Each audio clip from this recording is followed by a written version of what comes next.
Hi dear students, welcome to RCC classes.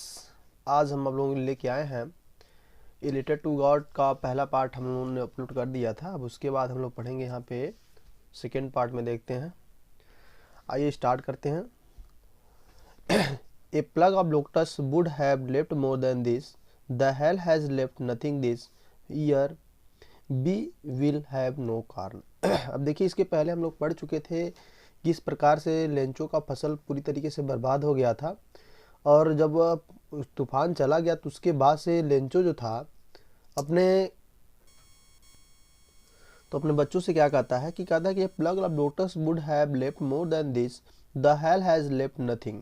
यानी कहता कि एक प्लग ऑफ लोटस मन होता है टिड्डियों का दल, यानी टिड्डियों का समूह। Would have left more than this, ये टिड्डियों का दल हमारे खेतों पर हमला किया होता तो कम से कम कुछ न कुछ हमारे लिए छोड़ दिया होता, लेकिन इस आफत की तूफान ने हमारे लिए कुछ नहीं छोड़ा दिया है ना। The hail has left nothing, यानी इस तूफान ने कोई भी हमारे लिए कुछ भी नहीं छोड़ा।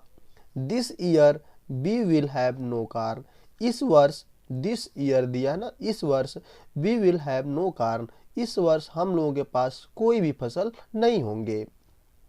That night was a sorrowful one, और वह जो रात थी, दैट नाइट, उस रात को, वाज सॉरोफुल, बहुत ही दुखी पूर्वक रात थी, दुखमय रात थी। सॉरोफुल मतलब दुखी पूर्वक, यानी वह जो रात थी वह बहुत ही दुखी पूर्वक रात थी। कौन सी रात के बारे में बात किया जा रहा है इसमें? उस रात के बारे में बात किया जा रहा है जिस दिन उसकी फसल पूरी तरीके से बर्बाद हुई थी।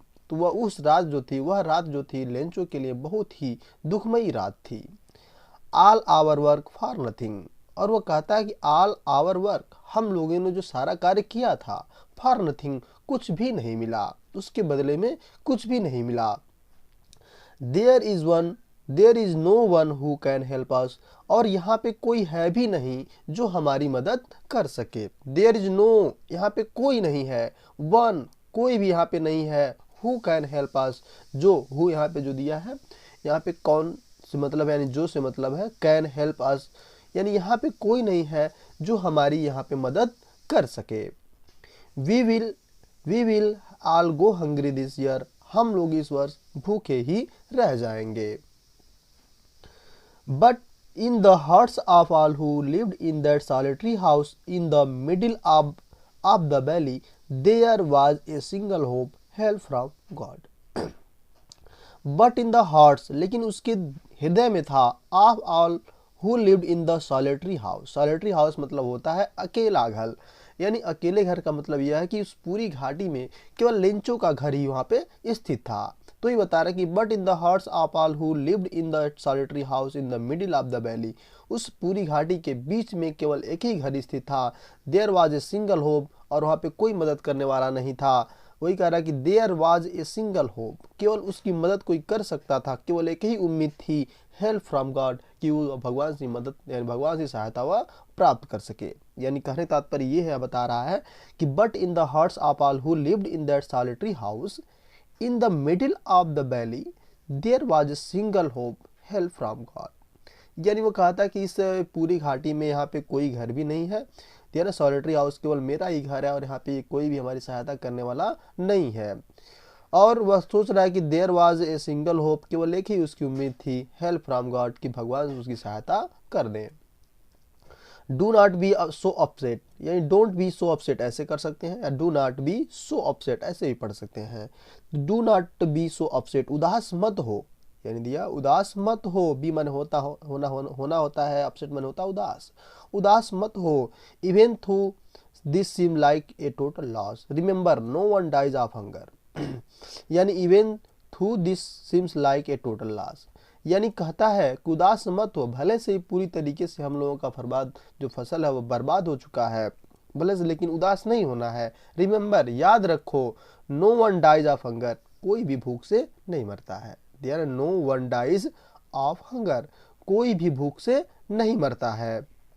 अपने बच्चों से सारी बातें कह रहा है। देखिए यहाँ पे हम लोग जब पढ़े थे तो वह जब पूरा फसल बर्बाद हो गया था, तो बीच जब तूफान चला गया, तो तूफान जाने के बाद वह बीच के फील्ड में जाके ये सारी बातें अपने बच्चों से बोलता है। वही कहता है कि डोंट बी सो अपसेट, उदास मत हो, even though this like seems like a total loss, भले से पूरी तरीके से हम लोगों का फसल बर्बाद हो गया है। रिमेंबर, याद रखो, no one dies of hunger, कोई भी भूख से नहीं मरता है। That was what they say, no one dies of hunger, वह कैसे कह सकता है कि कोई भी भूख से नहीं मरता है। अब देखिए दिया, दैट्स व्हाट दे से, वे कैसे कह सकते हैं वो no one dies of hunger, कि कोई भूख से नहीं मरता है। ये विचित्र सा बात लगता है कि मान लीजिए जिसका पूरा फसल बर्बाद हो जाए और फिर भी वो उम्मीद ना छोड़े, तो वही कह रहा कि वो कैसे कह सकते थे कि मतलब कोई भी भूख से नहीं मरता है। ऑल थ्रू द नाइट, यानी उस पूरी रात, यानी ऑल थ्रू द नाइट यानी पूरी रात के दौरान, Lencho thought only of his one hope, केवल एक ही उम्मीद के बारे में पूरी रात वह सोचता रहा। द हेल्प ऑफ गॉड, कौन सी सहायता थी? द हेल्प ऑफ गॉड, केवल भगवान की सहायता के बारे में वह पूरी रात सोचता रहा। हुज आइज, जिसकी आंखें, as he had been instructed, see everything even what is deep in unconscious. अब देखिए, हुज आइज, जिसकी आंखें, as he had been instructed, जैसे मानो उसकी आंखें देख रही हों, सी एवरीथिंग यानी सब कुछ देख रही हों, even what is deep in unconscious यानी उसकी अंतःकरण जो था, यानी उसका जो विश्वास था भगवान के प्रति इतना गहरा था, इसी से वह बेचारा बोल सकता था। Lencho was an ox of a man, Lencho जो था वह बैल की तरह काम करता था, यानी बैल की तरह था। ना, Lencho was an ox of a man, यानी लेंचो जो था वह जब भी था तो बैल की तरह था, बैल नहीं था, बैल की तरह था। बैल की तरह यहाँ पे क्यों कहा गया है? क्योंकि आगे हमें बता रहा कि working like an animal in the fields but still he knew how to write, यानी आगे बता रहा कि Lencho was an ox of a man, Lencho एक बैल की तरह था। Working like an animal in the fields, अब बैल की तरह यहाँ पे उपमा क्यों दिया गया है, सिमली है यहाँ पे, तो working like an animal in the fields, यानी वह जब भी खेतों में काम करता था तो बैलों की तरह काम करता था। बैल की तरह काम करने का मतलब ये होता है कि जब भी काम में जुट जाता था तो उस काम को खत्म करने के बाद ही जाता था। इसीलिए यहाँ पे उपमा दिया गया है कि लेंचो जो था वह बैल की तरह था, यानी बैल की तरह का मतलब है कि बैल की तरह काम करना। Working like an animal in the fields, जब भी खेतों में काम करता था तो बैल की तरह काम करता था। But still knew how to write, लेकिन वह लिखना जानता था। बट लेकिन स्टिल ही न्यू, वह जानता था, हाउ टू राइट कि पत्र कैसे लिखा जाता है, उसको भली भांति से पता था।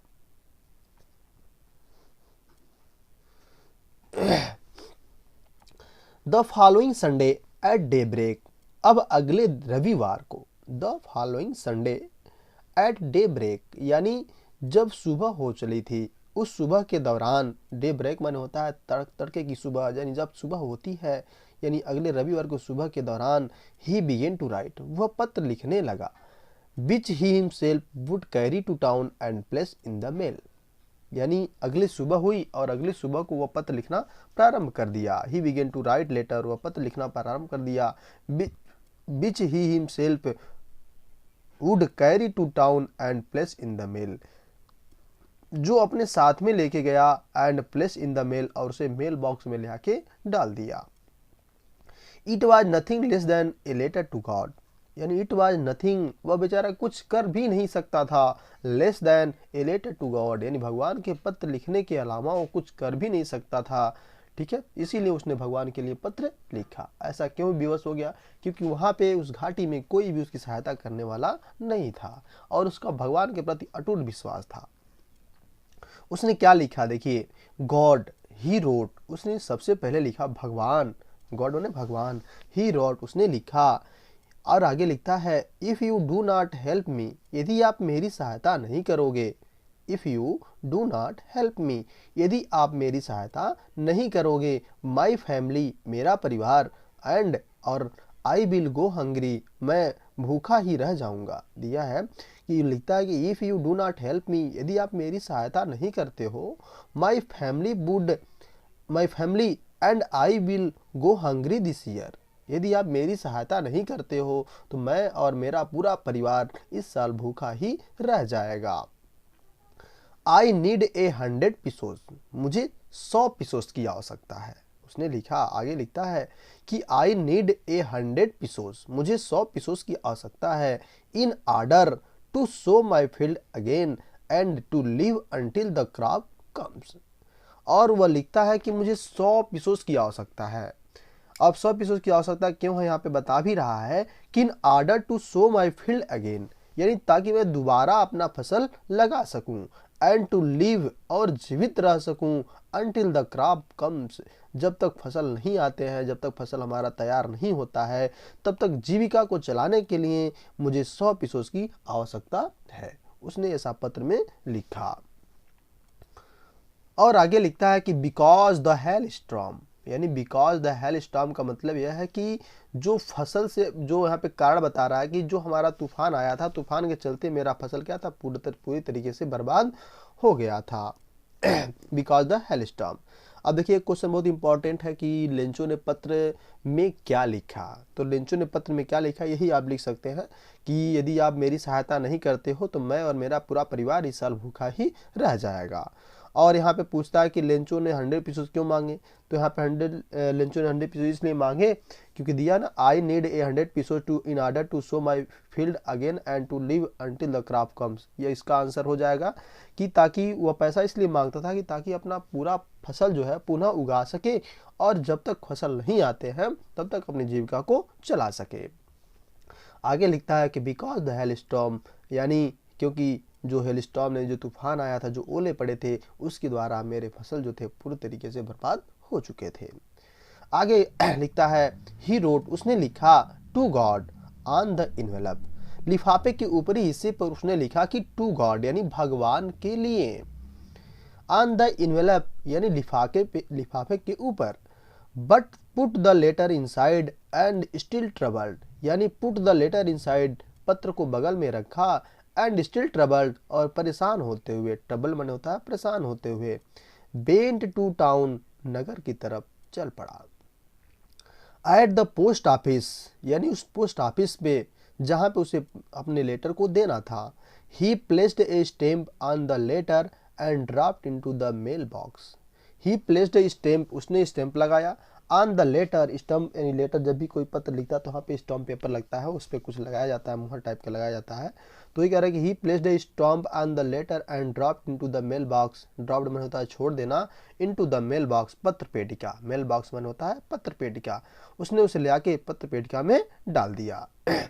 वन ऑफ द एम्प्लॉइज, उन्हीं लोगों में से एक कर्मचारी जो था, वन ऑफ द एम्प्लॉइज यानी एक कर्मचारी जो था वह देख रहा था, one of the employees who was a postman had and also helped the post office bent to his boss laughing heartily and showed him the letter to God।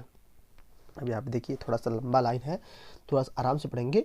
One of the employees यानी बहुत से कर्मचारियों में से कोई एक, who was a postman जो एक डाकिया था, and also helped और वह मदद किया करता था, एट द पोस्ट ऑफिस यानी पोस्ट ऑफिस में वो मदद किया करता था, बेन टू हिज बॉस अपने बॉस के पास गया, बॉस मतलब पोस्ट मास्टर के पास यानी अपने मालिक के पास गया, लाफिंग हार्टली यानी ठाके ला के हंसना, लाफिंग हार्टली का मतलब होता है जोर जोर से ठाके ला के हंसना, एंड सोड हिम और दिखाया, हिम मतलब उसे, द लेटर टू गॉड और जो पत्र जो भगवान के नाम पे लिखा हुआ था वह पत्र जो है अपने बॉस को दिखाते हुए हंसता हुआ दिखाता है उसे।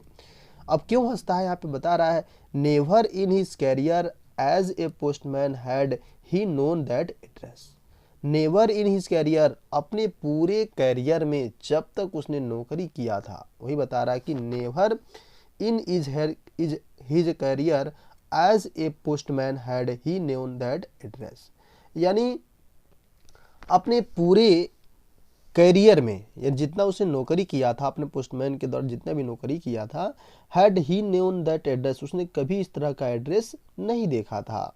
द पोस्ट मास्टर जो डाकपाल था, पोस्ट मास्टर मतलब तो आज डाकपाल का है यानी डाक का मालिक, इफ हैड मोटा सा आदमी था, एमिबल फेलो मिलनसार था, आल्सो ब्रोक आउट लाफिंग वो भी बेचारा जोर जोर से ठहाके ला के हंसने लगा। अब देखिए कोई भी अगर देखा जाए तो भगवान के नाम पत्र लिखता है तो ये बेवकूफ़ी वाली बात होती है ना, तो इसी प्रकार जब वो लोग देखे कि यह भगवान के नाम पत्र लिखा हुआ तो सभी लोग हंसने लगे। तो और वहाँ पे जो पोस्ट मास्टर था, इसका जो कैरेक्टर है, ये फैट मोटा सा आदमी है, एमिबल फेलो मिलनसार है, लेकिन आल्सो ब्रोक आउट लाफिंग, वो भी बेचारा अपनी हंसी को रोक नहीं पाया और जोर जोर से ठहाके लाके हंसने लगा। But almost immediately he turn serious, लेकिन अचानक से वह सीरियस हो गया। सीरियस का मतलब होता है गंभीर हो जाना, टर्न मतलब मुड़ जाना यानी हो जाना। बट ऑलमोस्ट इमीडिएटली मैंने होता शीघ्रता से, ही टर्न सीरियस, वह बहुत ही गंभीर हो गया। And tapping the later on his desk commanded, और अपने डेस्क पर रखते हुए वह कहता है, दिया ना, tapping the later on his desk commanded यानी कमेंटेड, यानी अपने लेटर, जो लेटर है वो लेटर को डेस्क पर रखते हुए कमेंटेड करता है, यानी कुछ कहता है। और यहाँ पे देखिए दिया है व्हाट फेथ, कहता कि क्या विश्वास है। आई विश, मेरी इच्छा है। आई हैड द फेट, ये सारी इच्छा मेरे अंदर समाहित हो जाए। ऑफ द मैन, उस आदमी का, हु रोट दिस लेटर, यानी जिस आदमी ने यह पत्र लिखा है उसका जो सारा विश्वास है वह मेरे अंदर समाहित हो जाए, मेरे अंदर हो जाए। ऐसा जो है पोस्टमास्टर जो है, डाकपाल जो है, वह इच्छा जाहिर करता है। तो ये कह रहा है कि व्हाट फेथ, क्या विश्वास है। आई विश, मेरी इच्छा है। आई हैड द फेथ, मेरे अंदर भी हो जाए, मेरे पास भी हो जाए। Of the man who wrote this letter, यानी जिसने यह पत्र लिखा है उसका जो विश्वास है, जो उसका कॉन्फिडेंस है, वह सारे जो है मेरे अंदर हो जाए। Starting up a correspondence with God, correspondence माने होता है यहाँ पे विचार भावना से, यानी कहा जाए तो पत्राचार व्यवहार होता है जो, उसके अनुसार starting up a correspondence with God, यानी वही बताता है कि जिस प्रकार से भगवान के प्रति इसका अटूट विश्वास है वह सारा मेरे अंदर समाहित हो जाए। आगे यहाँ पे दिया है कि so in order to shake the writer's, so in order to shake the writer's faith in God, the postmaster came up with an idea. So in order to shake the writer's faith, यानी लेखक के, यानी लेखक का मतलब है कि Lencho का पत्र जो आया था, उसके पत्र को देखकर यही पोस्टमास्टर के दिमाग में एक आइडिया आ गया, है ना। So in order to shake the writer's faith, faith मैंने होता है विश्वास, इन गॉड यानी भगवान के प्रति जो विश्वास उसका था, उसके विश्वास को देखते हुए the postmaster came up with an idea, postmaster मैंने डाकपाल, डाकपाल के मन में एक विचार आ गया। आंसर द लेटर, क्यों ना इस पत्र का जवाब दिया जाए। But when he opened hit, लेकिन जब उसने इस पत्र को खोला, अब देखिए कहने का तात्पर्य है कि जब उस डाकपाल ने जब पत्र को पढ़ा तो वहाँ पे उसने पढ़ा तो उसको बहुत ही बेचारा प्रभावित हुआ और कहा कि इतना कोई विश्वास कैसे कर सकता है भगवान पे। तो पहले तो हंसा, लेकिन बाद में वो सीरियस हो गया और कहता है कि चलो कुछ ना कुछ किया जाए, और उसके दिमाग में विचार है कि चलो इसका जवाब दिया जाए। तो जवाब देने के लिए जब बेन ही ओपेंड इट, जब वह पत्र खोलता है, it was evident that to answer it needed some things more then,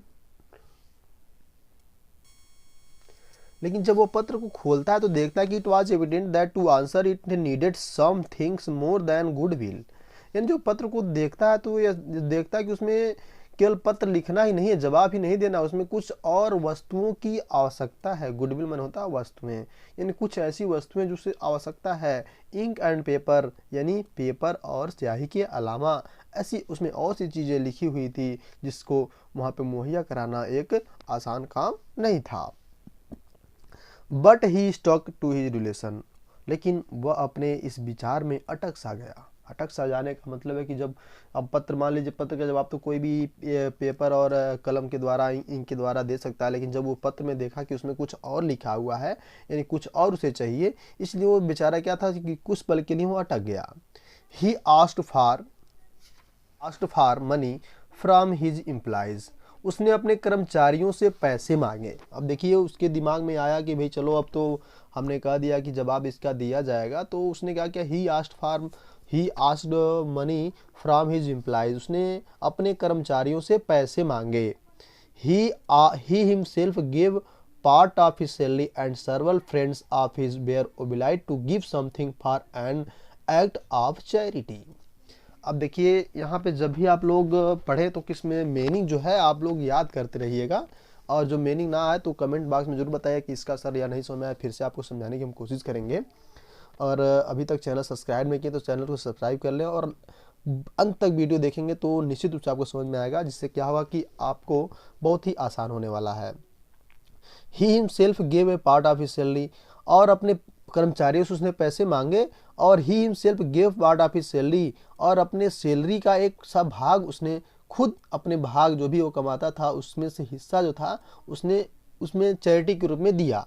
and सर्वल friends, और कुछ उसके ऐसे मित्र भी थे, आप were obliged to give something for an act of charity. Charity में होता है दया भाव दिखाने के उपरांत, यानी कहने का तात्पर्य कि उदारता यानी पूर्ण, जैसे मान लीजिए जो दान के रूप में दिया जाता है ना, तो उसी प्रकार से उसके जो मित्र थे अपने मित्रों से भी पैसे मांगे, और अपने जो भी कर्मचारीगण थे कर्मचारियों से भी पैसे मांगे, और उसे एक कहने का तात्पर्य कि चैरिटी के रूप में उसने सारा पैसा इकट्ठा कर लिया। इट वाज इम्पॉसिबल, यानी इट वाज इम्पॉसिबल, यह असंभव सा था। अभी देखा इम्पॉसिबल जो है ऑलरेडी बोलता है कि इम्पॉसिबल, आई एम पॉसिबल बोलता है, ठीक है। इम्पॉसिबल असंभव होता है, लेकिन यहाँ पे देखा है तो ये जो वर्ड है अपने आप में ही क्या होता है, असंभव होता है, लेकिन इसका जो और देखा है तो बोला जाए आई एम पॉसिबल, मैं संभव हूँ। तो इट वाज इम्पॉसिबल, लेकिन उन दिनों में जो था, from him to gather together the 100 pesos, यानी it was impossible to for him to gather together the 100 pesos, यानी 100 पीसोस इकट्ठा करना उन लोगों के लिए एक बहुत ही बड़ी बात थी। 100 पीसोस इकट्ठा करना असंभव सी बात थी, ऐसे हम कह सकते हैं। So he was able to send, वह इतना ही योग्य हो सका। So he was able to send the farmer only a little more than half, यानी उस किसान को पैसे भेजने के लिए यानी आधे से अधिक पैसा ही इकट्ठा हो पाया। पैसा इतना ही जुटा पाया कि मतलब आधे से अधिक पैसा इकट्ठा कर पाया। He put the money in envelope addressed to Lencho and with them a letter containing only a single word as signature God. अब देखिए, ही पुट द मनी, उसने पैसे को लिफाफे में रख दिया। He put the money in the envelope, उस पैसे को लिफाफे में रख दिया। एड्रेस टू लेंचो, और एड्रेस यानी एड्रेस में होता है पता, लेंचो का पता लिखा। एंड विथ देम, और with them a letter containing only a single word as a signature God, और उसके ऊपरी हिस्से पर भगवान का सिग्नेचर कर दिया, यानी कहने तात्पर्य हो कि वो गॉड लिख दिया, यानी ऊपरी हिस्से पर उसने गॉड लिख दिया, ताकि उसका जो विश्वास है भगवान के प्रति वो हमेशा बना रहे। इसीलिए उसने पत्र के ऊपरी हिस्से पर उसने गॉड लिख दिया। द फॉलोइंग संडे, यानी अगले रविवार को, Lencho came a bit earlier than usual to ask if there was a letter for him. अब देखिए, द फॉलोइंग संडे यानी अगले रविवार को, लेंचो आया, a bit earlier than usual to ask if there was a letter for him, यह पता करने के लिए आया कि क्या उसके लिए कोई पत्र आया हुआ है। Lencho came a bit earlier than usual to ask if there was a letter for him, क्या उसके लिए कोई पत्र यहाँ पे आया था, यह पता करने के लिए वो अगले रविवार को चला आया। It was the postman himself who handed the letter to him while the postmaster, expressing the contentment of a man who has performed good deed, looked on from the doorway of his office। देखिए यहाँ पे sentence बड़ा है, तोड़ तोड़ के पढ़ते हैं। इट वॉज द पोस्टमैन, वह वही डाकपाल था, डाकिया था। इट वॉज द पोस्टमैन, वह डाकिया था। हिमसेल्फ, जो स्वयं ही। हु हैंडेड, जिसने स्वयं ही पत्र को उसे थमाया। यानी it was the postman himself who handed the letter to him, यानी यहाँ से यहाँ तक हो जाएगा। It was the postman himself who handed the letter to him, यानी वही डाकिया था, जिस डाकिया ने पहले पत्र को पाया था, उसी डाकिया ने क्या किया, उस पत्र को उसके हाथ में थमाया। वाइल द पोस्ट मास्टर, जबकि जो डाकपाल था,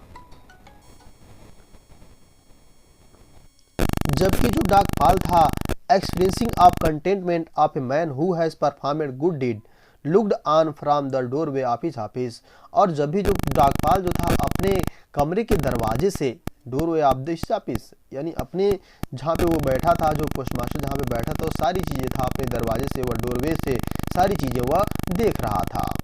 Lencho show not the silent surprise on seeing the money, Lencho को पैसे को देखकर तनिक भर भी आश्चर्य नहीं हुआ। Lencho showed not the silent surprise on seeing the money, Lencho को तनिक भर भी आश्चर्य नहीं हुआ। ठीक है। सच वाज हिज कॉन्फिडेंस, आश्चर्य क्यों नहीं हुआ, क्योंकि उसका आत्मविश्वास ही था, ठीक है, इसीलिए वह तनिक भर भी आश्चर्य में नहीं पड़ा। बट ही बिकेम एंग्री, लेकिन वह क्रोधित हो गया। Ben he counted the money, लेकिन जब उसने पैसे को गना यानी गिनती किया तो बेचारा अचंभित हो गया, यानी कहने का तात्पर्य कि क्रोधित हो गया। देखिए यहाँ दिया है, लेंचो जब पत्र पाता है तो पैसे को पाकर वह तनिक भर भी आश्चर्य क्यों नहीं होता, तो यहाँ आंसर ही हो जाएगा Lencho show not the silent surprise on seeing the money, यानी लेंचो ने पैसे को देखकर तनिक भर भी आश्चर्य में नहीं हुआ। सच वाज हिज कॉन्फिडेंस, क्यों नहीं हुआ, क्योंकि उसका आत्मविश्वास था। बट ही बिकेम एंग्री, लेकिन वह क्रोधित हो गया। Ben he counted the money, जब उसने पैसे को गिनती किया, यानी काउंटेड मतलब गिनती करना, जब उसने पैसे को गिनती किया तो क्रोधित हो गया। God could not have made a mistake, और कहता है कि भगवान ऐसी गलती नहीं कर सकते हैं। Nor could he have denied, और ना ही तो मना कर सकते हैं। Nor could he have denied, और ना ही तो वो मना कर सकते हैं। Lencho what he had requested, और वह कहता है कि जो लेंचो ने मांगा है भगवान ने ना तो मना कर सकते हैं और ना ही उसके इनकार को ठुकरा सकते हैं, ऐसे कह सकते हैं। इमीडिएटली, शीघ्रता से, Lencho went up to the window, अब शीघ्रता से लेंचो जो था वह दरवाजे के खिड़की के पास गया। Lencho went up to the window to ask for paper and ink. अब देखिए लेंचो जो था घबरा गया, परेशान हो गया बेचारा कि मेरा पैसा इससे कम नहीं हो सकता है, और उसने दोबारा पत्र लिखने के लिए, यानी पत्र लिखने के लिए वह सीधे खिड़की के पास चला गया। To ask for paper and ink, यानी पेपर और इंक पाने के लिए वह दरवाजे के खिड़की के पास चला गया।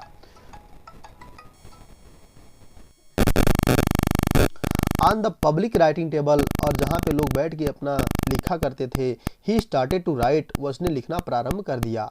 With much wrinkling of his brow caused by the effort had to make to express his ideas, और उस पत्र में ये लिखना प्रारंभ कर दिया। On the public writing table, यानी पब्लिक राइटिंग टेबल पे बैठकर उसने पत्र लिखना प्रारंभ कर दिया। ही स्टार्टेड टू राइट, लिखना प्रारंभ कर दिया। With much wrinkling of his brow, अब देखिए यहाँ पे उसने जितने भी उसके दिमाग में जो भी चीज़ें आ रही थी, कास्ट बाय द एफर्ट, जितने भी प्रयास हो सकते, जितने भी तरीके से हो सकते थे, उतने तरीके से he had to make express his ideas, अपने आइडिया को उसमें व्यक्त करने लगा, यानी अपने आइडिया विचारों को वह लिखने लगा, ऐसे कह सकते हैं। बेन ही फिनिश्ड, जब उसने इसको ख़त्म किया। ही बेन टू द विंडो, वह खिड़की के पास गया। टू बाई ए स्टम्प, उसने स्टम्प खरीदने के लिए वो खिड़की के पास गया। Which he licked and affixed to the envelope with a blow of his fist। अब देखिए वहां पे खिड़की के पास पुनः वो बेचारा गया। अब दिया ही बेन to the window to buy a stamp, उसने स्टम्प खरीदा। विच ही लिग्ड एंड उसे and then affixed to the envelope with his blow of fist। blow of fist मतलब होता है कि थूक की सहायता से उसने उस लिफाफे पे ऊपर जो स्टैम्प था, स्टम्प को उस पर लगा दिया। The moment that the letter fell into the mailbox, यह वह पल था। The moment that the letter fell into the mailbox, यह वह पल था जब पत्र को पत्र पेटिका में डालने वाला था। The postmaster bent to open it, और वहाँ पे उसने पत्र को लिखा और पत्र पेटिका में उसे डाल दिया। और जब पोस्ट मास्टर है वो खुद जाता है और उसको खोल के देखता है। It said, और उसमें लिखा हुआ क्या है देखिए, God of the money that I asked for only 70 pesos reached me, send me the rest। अब देखिए उस पत्र में दोबारा जब लेंचो पत्र लिखता है तो उस पत्र में क्या लिखा होता है, सबसे पहले लिखा था God of the money, money के बारे में लिखा होता है, और लिखा होता कि आई आस्क्ड, मैंने जो आपसे मांगा था, ओनली 70 पीसोज, मेरे पास केवल 70 पीसोज ही मेरे पास पहुंचे हैं, सेंड मी द रेस्ट, जो बाकी की धन राशि बची हुई है उसे मुझे आप भेज दीजिए।